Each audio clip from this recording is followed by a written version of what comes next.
द्रां द्रीं द्रौं सह ಶುಕ್ರಾಯ ನಮಃ. ಓಂ ನಮೋ ನಾರಾಯಣಾಯ ಶ್ರೀಕೃಷ್ಣಾಯ ನಮಃ. ಎಲ್ಲರಿಗೂ ನಮಸ್ತೆ. ಇವತ್ತು ಈ ನವಾಂಶದ ಬಗ್ಗೆ ಮಾತಾಡೋಣ. ನವಾಂಶ ಎಲ್ಲರಿಗೂ ಗೊತ್ತಿದೆ, ಕುಂಡಲಿ ಬಿಟ್ಟರೆ ನವಾಂಶ ಬರ್ತಕ್ಕಂಥದ್ದು. ಸೊ ಎಲ್ಲರೂ ನವಾಂಶವನ್ನು ತಲೆ ಕೆಡಿಸ್ಕೋತಾರೆ.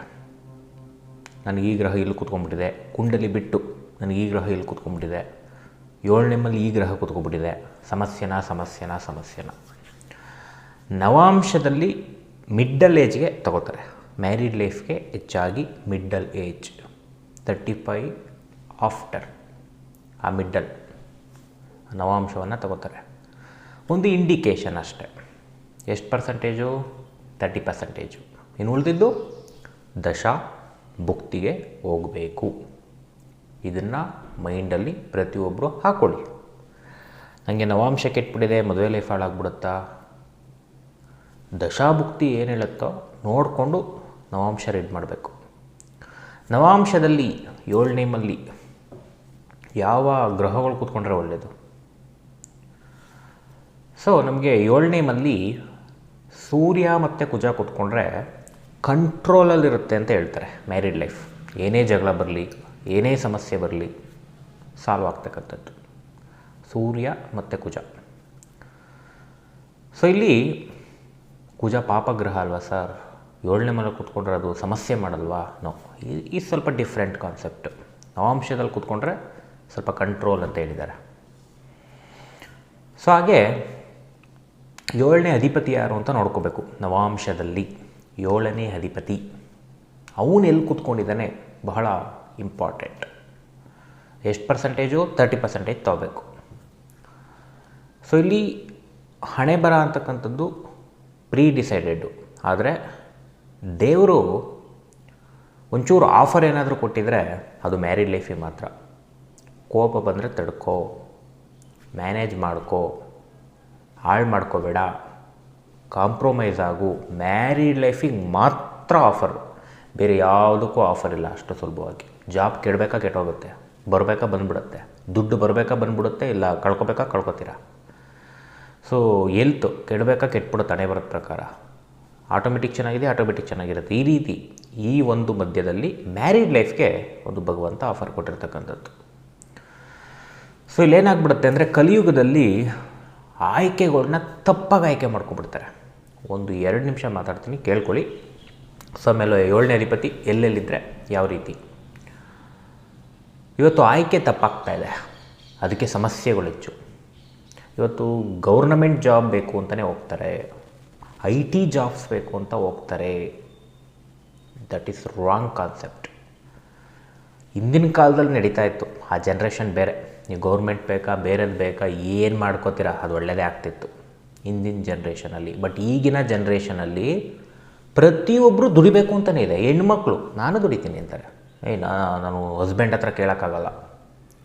ನಮ್ಮ ಸ್ವತಂತ್ರದಲ್ಲಿ ನಾವು ಬಾಳಬೇಕು ಅನ್ನೋ ಹೆಣ್ಣುಮಕ್ಕಳೇ ಹೆಚ್ಚು ಈ ಕಲಿಯುಗದಲ್ಲಿ, ಈ ಜನ್ರೇಷನ್. ಸೊ ಅದರೊಳಗಡೆ ನನಗಿನ್ನೂ ಗೌರ್ನಮೆಂಟ್ ಜಾಬ್ ಬೇಕು ಅಂದರೆ, IT ಬೇಕು ಅಂದರೆ 90% ಮ್ಯಾರಿಡ್ ಲೈಫ್ ಹೋಯ್ತು ಅಂತಲೇ ಅರ್ಥ. ಅದು 10%ಅಲ್ಲಿ ಆ ಗೌರ್ನಮೆಂಟ್ ಜಾಬಲ್ಲಿರೋರಿಗೆ ಅಲ್ಲೆಲ್ಲೋ ಒಂದು ಕಡೆ 2711 211 ಬಂದರೂ ಸೇಫ್ ಆಗುತ್ತೆ ಆ ದಶಾಭುಕ್ತಿಗಳಲ್ಲಿ. IT ಜಾಬು ಅಷ್ಟೇ, ಅವರಿಗೆಲ್ಲ 5-8-12 ಇರುತ್ತೆ. ಸೊ ಮದುವೆ ಕಾಂಬಿನೇಷನ್ ಬಹಳ ರೇರ್. ಅದಕ್ಕೆ 90% ಅದು ಗೋವಿಂದ ಮ್ಯಾರಿಡ್ ಲೈಫ್. ಸೊ ನಾನಿಲ್ಲಿ ಬ್ಯಾಟ್ ಪ್ರಮೋಟ್ ಮಾಡ್ತಾ ಇಲ್ಲ, ಇವ್ರು ಮಾಡಿಕೊಂಡ್ರೆ ಕೆಟ್ಟದ್ದಾಗ್ಬಿಡುತ್ತೆ ಅಂತ. ಸೊ ಆ ಪರ್ಸಂಟೇಜ್ ಹೇಳ್ತಾ ಇದ್ದೀನಿ. ಹಿಂದಿನ ಜನ್ರೇಷನಲ್ಲಿ ಗೌರ್ಮೆಂಟ್ ಜಾಬ್ ಅವ್ರು ಮಾಡಿಕೊಂಡ್ರು ಕೂಡ ಉಳಿಯೋದು, ಅವ್ರಿಗೆ 6ನೇ ಮನೆ ನಡೀತಾ ಇದೆ, 10ನೇ ಮನೆ ನಡೀತಾ ಇದೆ, ಉಳಿಯೋದು. ಈಗಿನ ಕಾಲದಲ್ಲಿ ಉಳಿಯೋದು ಕಷ್ಟ ಇದೆ ಮ್ಯಾರಿಡ್ ಲೈಫ್. ಯಾಕೆಂದರೆ ಎಲ್ಲರಿಗೂ ಹೀಗೋ ಜಾಸ್ತಿ ಇದೆ, ನಾನು ದುಡಿತೀನಿ ಅಂತಾರೆ. ಈ ಒಂದು ಮಧ್ಯದಲ್ಲಿ government job, IT fields, main ಒಳ್ಳೊಳ್ಳೆ ಜಾಬಲ್ಲಿರೋರನ್ನೇ ಮದುವೆ ಮಾಡ್ಕೋತೀನಿ ಅಂದರೆ ಸ್ವಲ್ಪ ಡೌನ್ ಆಗಿರ್ತಕ್ಕಂಥದ್ದು ಒಂದು ಕಡೆ ಮ್ಯಾರಿಡ್ ಲೈಫ್. 90%. 10%ಅಲ್ಲಿ ನಿಮಗೆ ಗೌರ್ಮೆಂಟ್ ಜಾಬಲ್ಲಿರೋರು ಒಳ್ಳೆ ಕಾಂಬಿನೇಷನ್, ಒಳ್ಳೆ ಹುಡುಗ ಅಥವಾ ಒಳ್ಳೆ ಹುಡುಗಿ ಸಿಗ್ಬೋದು. IT ಫೀಲ್ಡಲ್ಲೂ ಅಷ್ಟೇ 10%ಅಲ್ಲಿ ಸಿಗ್ಬೋದು. 90% ಸಿಗೋದಿಲ್ಲ ಒಳ್ಳೆಯದು. ಅದು IT ತೊಗೊಳ್ಳಿ, ಗೌರ್ಮೆಂಟ್ ತೊಗೊಳ್ಳಿ, ಒಳ್ಳೆಯದು ಏನೇ ತೊಗೊಳ್ಳಿ. ಇನ್ನು ಬಿಸ್ನೆಸ್ ವಿಚಾರ ಅಂತ ಬಂದರೆ ಇಂಡಿವಿಜುವಲ್ ಜಾಬ್ಸ್ 90% ಎಕ್ಸಲೆಂಟ್, 10% ಬ್ಯಾಡ್. ಇಲ್ಲೊಂಥರ ಉಲ್ಟಾ, 90% ನೀವು ಬಿಸ್ನೆಸ್ ಮಾಡೋರನ್ನ ಆಯ್ಕೆ ಮಾಡಿಕೊಂಡ್ರೆ ಅಥವಾ ಸ್ವಂತ ಉದ್ಯೋಗ ಮಾಡೋರನ್ನ ಆಯ್ಕೆ ಮಾಡಿಕೊಂಡ್ರೆ 90% ಮದುವೆ ಜೀವನ ಚೆನ್ನಾಗಿರುತ್ತೆ. 10%ಅಲ್ಲೆಲ್ಲೋ ಯಾರ ಕಾಂಬಿನೇಷನ್ ಚೆನ್ನಾಗಿರಲ್ಲ ಅವ್ರದ್ದು ಹಾಳಾಗ್ಬೋದು. ಬಟ್ ಇವತ್ತು ಭಯ ಇದೆ, ಡೌಟ್. ಇವತ್ತು ಬಿಸ್ನೆಸ್ ಮಾಡ್ತಾ ಇರ್ತಾರೆ, ದುಡ್ಡು ಬರುತ್ತೆ, ಆಮೇಲೆ ಬರಬೇಕಲ್ಲ. ಈ ಡೌಟಲ್ಲಿ ಕೆಲವೊಂದಿಷ್ಟು ಜನ ಹಿಂದೇಟಾಗ್ತಾರೆ, ಜಾಬ್ ಕಡೆ ಹೊರಟೋಗ್ತಾರೆ.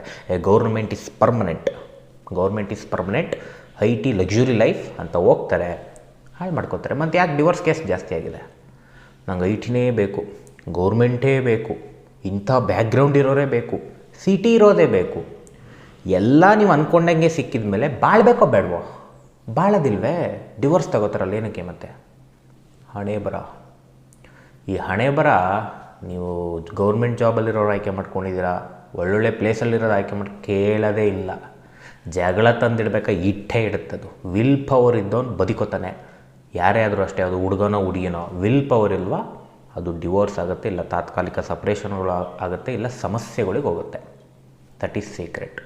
ಇದನ್ನು ನಮ್ಮ ಜನ್ರೇಷನ್ನಲ್ಲಿರ್ತಕ್ಕಂಥ ಹಿರಿಯರುಗಳು ಅರ್ಥ ಮಾಡ್ಕೋಬೇಕು. ಹುಡುಗನ ಗುಣ ನೋಡಿ ಅಂತ ಹೇಳಿದ್ದಾರೆ, ಅಥವಾ ಹುಡುಗಿ ಗುಣ ನೋಡಿ ಅಂತ ಹೇಳಿದ್ದಾರೆ. ಇವತ್ತು ನೋಡೋದು ದುಡ್ಡು ಆಸ್ತಿ, ಫಸ್ಟ್ ಅದನ್ನು ನೋಡ್ತಾರೆ. ಹುಡುಗನ ಕ್ಯಾರೆಕ್ಟರೇ ಬೇಕಾಗಿಲ್ಲ, ಹುಡುಗಿ ಕ್ಯಾರೆಕ್ಟರೇ ಬೇಕಾಗಿಲ್ಲ. ಆಮೇಲೆ ಡಿವೋರ್ಸ್ಗೆ ಹೋಗುತ್ತೆ. ಏನಕ್ಕೆ? ಕ್ಯಾರೆಕ್ಟರ್ ಚೆನ್ನಾಗಿಲ್ಲ, ಆಮೇಲೆ ಮದುವೆ ಆದಮೇಲೆ ನೋಡ್ಕೋತೀರಾ, ಅದು ವೇಸ್ಟ್. ಅದು ಮದುವೆಗಿಂತ ಮುಂಚೆನೇ ಫಸ್ಟ್ ಗುಣ, ಆಮೇಲೆ ನಿಮ್ಮ ಬ್ಯಾಕ್ಗ್ರೌಂಡ್. ಆಸ್ತಿ ಇಲ್ದೇ ಮದುವೆ ಮಾಡಿ ಯಾರೂ ಹೇಳಲ್ಲ, ದುಡ್ಡಿಲ್ದೇ ಮದುವೆ ಮಾಡಿ ಯಾರೂ ಹೇಳಲ್ಲ, ನಿಮ್ಮ ಸ್ಟೇಟಸ್ಸಿಗೆ ತಕ್ಕಂತೆಯೇ ಮದುವೆ ಮಾಡಿ ಯಾರೂ ಬೇಡ ಅಂತ ಹೇಳಲ್ಲ. ಹುಡುಗನ ಗುಣ ಅಥವಾ ಹುಡುಗಿ ಗುಣ ನೋಡೇ ಸೆಲೆಕ್ಟ್ ಮಾಡ್ಕೋಬೇಕು. ಶಾಸ್ತ್ರದಲ್ಲಿ ಹೇಳಿರೋದು. ಅದನ್ನು ಬಿಟ್ಟು ನೀವು ಉಳಿದಿದ್ದಕ್ಕೆಲ್ಲ ಹೋದ್ರಿ ಅಂದರೆ ಅದು ಮ್ಯಾರಿಡ್ ಲೈಫ್ ಉಳಿಯೋಕ್ಕೆ ಚಾನ್ಸೇ ಇಲ್ಲ. ಸ್ವಲ್ಪ ದಿನ. ಎಷ್ಟೋ ಜನ ಹಿರಿಯರಿಗೋಸ್ಕರ ಬಾಳ್ತಕ್ಕಂಥದ್ದು ಮಾಡ್ತಾರೆ, ಇದಕ್ಕೋಸ್ಕರ ಮಾಡ್ತಕ್ಕಂಥವ್ರೇ ಜಾಸ್ತಿ. ಸೊ ಆಯ್ಕೆ ತಪ್ಪಿದ್ದಾಗ ಹಣೆ ಬರ ಕೈ ಕೊಡುತ್ತೆ, ಅದೇನು ಮಾಡೋಕ್ಕಾಗಲ್ಲ. ನಮ್ಮ ಭಾವನೆಗಳು ಶುದ್ಧ ಇದ್ದಲ್ಲಿ ನಾವು ಒಳ್ಳೆ ರೀತಿ ಒಂದು ಪಾರ್ಟ್ನರ್ ಆಯ್ಕೆ ಮಾಡ್ಕೋತೀವಿ ಅನ್ನೋ ಭಾವನೆಗಳು ನಮ್ಮಲ್ಲಿ ಸ್ಟ್ರಾಂಗ್ ಆಗಿದ್ದಾಗ ದೇವರೇನೋ ಒದಗಿಸ್ತಾನೇನೋ ಗೊತ್ತಿಲ್ಲ, ಒದಗಿಸ್ಬೋದು. ಯಾಕಂದ್ರೆ ಅಂಥವ್ರಿಗೆ ಇದ್ದೇ ಇರುತ್ತೆ ಕಾಲ. ಒಳ್ಳೆತನಕ್ಕೆ ಬೆಲೆ ಕೊಡೋದು ದೇವ್ರು ಮಾತ್ರ, ಮನುಷ್ಯರಲ್ಲ. ಮನುಷ್ಯರು ಕೊಡ್ತಾರೆ, ಅವ್ರ ಲಾಭ ನೋಡ್ಕೊಂಡು ಕೊಡ್ತಾರೆ. ಬಟ್ ಭಗವಂತ ಹಂಗಲ್ಲ, ಎನಿ ಟೈಮ್ ಒಳ್ಳೆಯವ್ರಿಗೆ ಒಳ್ಳೆಯದನ್ನು ಮಾಡ್ತಾರೆ.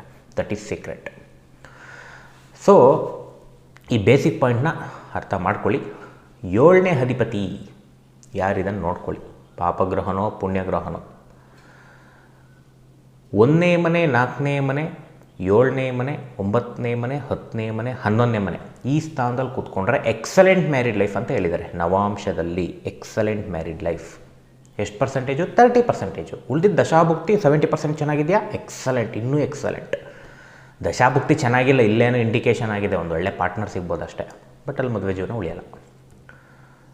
7ನೇ ಅಧಿಪತಿ 2ನೇ ಮನೆ, 3ನೇ ಮನೇಲಿ ಕೂತ್ಕೊಂಡ್ರೆ ಮೀಡಿಯಮ್ ಆಗಿರುತ್ತೆ. ಅಂಥ ಎಕ್ಸಲೆಂಟು ಇಲ್ಲ, ಅಂಥ ಬ್ಯಾಡು ಇಲ್ಲ, ಸಮಸ್ಯೆ ಸ್ವಲ್ಪ ಇರತಕ್ಕಂಥದ್ದು, ಅದ್ರ ಜೊತೆ ಗುಡ್ಡು ಇರತಕ್ಕಂಥದ್ದು. 2ನೇ ಮನೇಲಿ ಕೂತ್ಕೊಂಡಿದ್ರೆ 7ನೇ ಅಧಿಪತಿ, 3ನೇ ಮನೇಲಿ ಕೂತ್ಕೊಂಡಿದ್ರೆ. ಇನ್ನು ವರ್ಸ್ಟ್ ಅಂತ ತೊಗೊಂಡ್ರೆ 7ನೇ ಅಧಿಪತಿ 6ನೇ ಮನೆ, 8ನೇ ಮನೆ, 12ನೇ ಮನೇಲಿ ಏನಾದರೂ 7ನೇ ಅಧಿಪತಿ ಕೂತ್ಕೊಂಡ್ರೆ ಪ್ರಾಬ್ಲಮಿಟಿಕ್ ಅಂತ ಹೇಳಿದ್ದಾರೆ ಶಾಸ್ತ್ರದಲ್ಲಿ. ಮ್ಯಾರಿಡ್ ಲೈಫ್ ನವಾಂಶದಲ್ಲಿ ಕೂತ್ಕೊಂಡ್ರೆ ದಶಾಭುಕ್ತಿನೂ ಕೆಡ್ತಾ ಮುಗೀತು ಕತೆ ಅಂತ ಅಲ್ಲಿ ಕ್ಲೋಸ್ ಮಾಡಿಬಿಡುತ್ತೆ. ಮ್ಯಾರಿಡ್ ಲೈಫ್ನ ಸಮಸ್ಯೆ ತಂದಿಟ್ಟು ಸಪ್ರೇಷನ್ನೋ ಮತ್ತೊಂದು. ನೋಡಿ, ಮ್ಯಾರಿಡ್ ಲೈಫ್ ಸಮಸ್ಯೆಗಳು ಅಂತ ಒಂದು ದಶಾಭುಕ್ತಿನಲ್ಲಿ ಕಾಂಬಿನೇಷನ್ಸ್ ಇರುತ್ತೆ. 1, 5, 6, 8, 10, 12 ಈ ಮನೆಗಳು ಲಗ್ನದಿಂದ. ನ್ಯೂಮರಾಲಜಿ ನಂಬರ್ ಅಲ್ಲ, ಎಲ್ಲ ನ್ಯೂಮರಾಲಜಿ ನಂಬರ ಅಂತ ಕೇಳ್ತಾರೆ. ಅಸ್ಟ್ರಾಲಜಿ ನಂಬರ್ಸ್, ಕುಂಡಲಿ ನಂಬರ್ಸ್. 1ನೇ ಮನೆ, 5ನೇ ಮನೆ, 6ನೇ ಮನೆ, 8ನೇ ಮನೆ, 10ನೇ ಮನೆ, 12ನೇ ಮನೆ ಯಾರಿಗೆ ಆ್ಯಕ್ಟಿವೇಟ್ ಆಗುತ್ತೆ ದಶಾಭುಕ್ತಿಗಳಲ್ಲಿ, ಒಂದು ಪಾರ್ಟ್ನರ್ ಜೊತೆ ನೀವು ಇರೋದೇ ಇಲ್ಲ ನೋವಲ್ಲೇ ಇರ್ತೀರ, ಇಲ್ಲ ಟಾರ್ಚರಲ್ಲಿ ಇರ್ತೀರ, ಇಲ್ಲ ಗಂಡ ಸತ್ತೋಗ್ಬೋದು, ಇಲ್ಲ ಹೆಂಡತಿ ಸತ್ತೋಗ್ಬೋದು, ಏನು ಬೇಕಾದರೂ ಆಗ್ಬೋದು. ಬ್ಯಾಡ್ ಇದೆಯಾ ಹಣೆ ಬರ. ನಿಮಗೆ ಭಗವಂತ ಯಾವ ರೀತಿ ಕೆಟ್ಟದ್ದು ಮಾಡ್ತಾನೆ ಗೊತ್ತಿಲ್ಲ, ಒಟ್ಟು ಕೆಟ್ಟದ್ದೇ ಆಗೋದು. ಅದೇನು ಮಾಡೋಕ್ಕಾಗಲ್ಲ. ಮೀಡಿಯಮ್ ಇದೆ, ಸ್ವಲ್ಪ ಬ್ಯಾಲೆನ್ಸ್.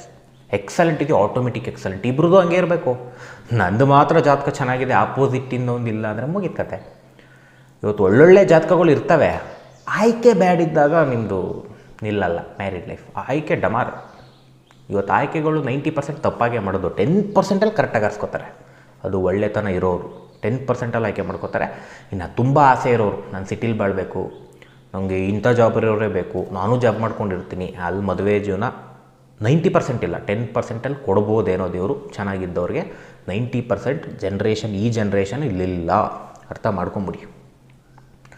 ಜಾತಕ ಚೆನ್ನಾಗಿಲ್ಲ ಅಂದರೆ ಇಬ್ಬರದು ನೀವೆಂಥ ಟಾಪಲ್ಲಿರೋರು ಮದುವೆ ಮಾಡ್ಕೊಂಡ್ರು ಬೀಳಲೇಬೇಕದು. ವಿಲ್ ಪವರ್ ಇದ್ದರೆ ಓಕೆ, ಒಬ್ಬರು ಲೂಸ್ ಕೊಟ್ಟರು ಹೊಂಟೋಯ್ತು. ಇನ್ನೂ ಒಂದು ಶಾಸ್ತ್ರದಲ್ಲಿ ಸೀಕ್ರೆಟ್ ಹೇಳಿದ್ದಾರೆ, ಇಬ್ಬರು ಜಾತಕನೂ ಚೆನ್ನಾಗಿಲ್ವಾ, ಓಕೆ ನೀವು ಮ್ಯಾರಿಡ್ ಲೈಫ್ ಉಳಿಸ್ಕೋಬೋದು. ಇಬ್ಬರು ಒಬ್ರಿಗೊಬ್ರು ಬಿಟ್ಕೊಡದೇ ಇದ್ದಾಗ, ಅದು ಕೊನೆವರೆಗೂ ಹಂಗೆ ಇರಬೇಕು. ಒಬ್ಬರು ಲೂಸ್ ಕೊಟ್ರೆ ಕಿತ್ತರ್ಕೊಂಡು ಹೋಗುತ್ತೆ, ಅದು ಹೆಸರಿಗೆ ಇರಲ್ಲ ಅಂತಾರಲ್ಲ, ಹಂಗೆ ಕಿತ್ತರ್ಕೊಂಡು ಹೋಗ್ಬಿಡುತ್ತೆ. ಒಬ್ಬರು ಲೂಸ್ ಕೊಟ್ಟರು, ಒಬ್ಬರು ಅಕ್ಸೆಪ್ಟ್ ಮಾಡೋಕ್ಕೆ ರೆಡಿ ಇದ್ದಾರೆ, ಇನ್ನೊಬ್ರು ಇಲ್ಲ, ಉಳಿಯಲ್ಲ. ಇಬ್ಬರು ರೆಡಿ ಇರಬೇಕು. ಕಲಿಯುಗದಲ್ಲಿ ಅದು ಕಷ್ಟ, ಇದೆಯಲ್ಲ. ಎಲ್ಲೋ 10% ಜನ ಆ ಥರ ಕಂಡು ಬರ್ತಾರೆ. 90% ಈಗೋ, ನೀನು ನನಗೆ ಸಪೋರ್ಟ್ ಮಾಡ್ತಾಯಿಲ್ಲ, ಕೇರಿಂಗ್ ಮಾಡ್ತಾಯಿಲ್ಲ, ಟೈಮ್ ಕೊಡ್ತಾಯಿಲ್ಲ, ಒಯ್ತಾಯಿರು. ಡಿವೋರ್ಸ್, ಸಣ್ಣ ಪುಟ್ಟದಕ್ಕೂ ಡಿವೋರ್ಸ್. ಈ ಗ್ರಹಗಳು ನೆಗೆಟಿವ್ ಇದ್ದಲ್ಲಿ, ನಿಮ್ಮ ಮನಸ್ಸು ನೆಗೆಟಿವ್ ಇದ್ದಲ್ಲಿ ಇನ್ನೂ ಬೇಗ ಸಮಸ್ಯೆಗಳಾಗ್ತಕ್ಕಂಥದ್ದು ಕಂಡುಬರುತ್ತೆ. ಸೊ ನವಾಂಶ ಯಾರ್ಯಾರಿಗೆ ಹೆಂಗಿದೆ ನೋಡ್ಕೊಳ್ಳಿ. 30%, ಇನ್ನು 70% ನಿಮ್ಮ ದಶಾಭುಕ್ತಿನಲ್ಲಿ ಆ್ಯಡ್ ಆನ್ ಮಾಡಿಕೊಂಡೆ ನಾವು ಜೀವನದಲ್ಲಿ ಮುಂದುವರಿಬೇಕಾಗತ್ತೆ. ಓಕೆ, ಇಷ್ಟು ನವಾಂಶದ ಒಂದು ಸೀಕ್ರೆಟ್ಸ್. ಬೇಸಿಕ್ ಪಾಯಿಂಟ್ ಅರ್ಥ ಮಾಡ್ಕೊಳ್ಳಿ. ಕಲಿಯುಗ ಕೆಟ್ಟ ಕಾಲ ಆದಿದ ತಕ್ಷಣ ಕೆಟ್ಟದ್ದೇ ಆಗಬೇಕು ಅಂತ ಏನಿಲ್ಲ. ಯಾರ ಮನಸ್ಸು ಒಳ್ಳೇದಿರುತ್ತೆ, ಒಳ್ಳೆ ಆಯ್ಕೆ ಇರುತ್ತೆ, ಕಂಟ್ರೋಲಲ್ಲಿರುತ್ತೆ, ಒಳ್ಳೇದಾಗಲೇಬೇಕು. ಇದು ದೇವ್ರ ರೂಲು, ಒಳ್ಳೇದಾಗಲೇಬೇಕು. ನಮ್ಮ ಆಯ್ಕೆ ತಪ್ಪು, ಆಸೆ ಜಾಸ್ತಿ ಅಂದರೆ ಅನುಭವಿಸ್ಲೇಬೇಕು. ಓಕೆ, ಇಷ್ಟನ್ನು ಮುಗಿಸೋಣ. ಎಲ್ಲರಿಗೂ ಒಳ್ಳೆಯದಾಗಲಿ. ಶ್ರೀ ಕೃಷ್ಣಾರ್ಪಣಮಸ್ತು.